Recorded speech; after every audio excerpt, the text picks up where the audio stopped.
എന്നുള്ളത് കാണിച്ചു തരാം.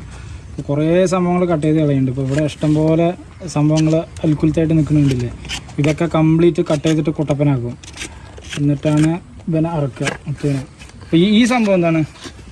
ആപ്രോൺ, നമ്മുടെ സേഫ്റ്റിക്ക് കാലിൽ നൈഫും ആണി അതൊന്നും കൊള്ളാണ്ടിരിക്കാൻ വേണ്ടിയിട്ട്. ഇതിൻ്റെ ഇടയിൽ പാനയൊക്കെ ഉണ്ടെന്നുണ്ടെങ്കിൽ അല്ലേ, ഈ ആണി അടിക്കുന്ന നേരത്തെ പോലെ കുതിർച്ചാൽ കുതിർ കാലി അടിക്കും, പ്രൊട്ടക്ഷൻ വേണ്ടിയിട്ട് ആപ്രോൺ. ഓക്കെ. ഇതിപ്പോൾ എല്ലാ കുതിരകളും നമ്മൾ കാലിങ്ങനെ പിടിച്ചാൽ നിൽക്കുമോ? ഇല്ലല്ലോ,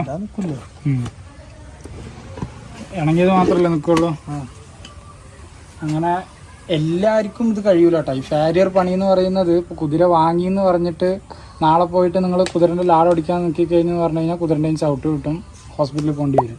അപ്പോൾ ഇത് അത്യാവശ്യം ഇതുമായി ബന്ധപ്പെട്ട നോളജുള്ള അല്ലെങ്കിൽ ഇത് മുമ്പ് ചെയ്തിട്ടുള്ള ആളുകളുടെ അടുത്ത് പരിശീലനം നേടിയിട്ടുള്ള ആളുകൾ മാത്രമാണ് ഇങ്ങനത്തെ കാര്യങ്ങൾ ചെയ്യൽ.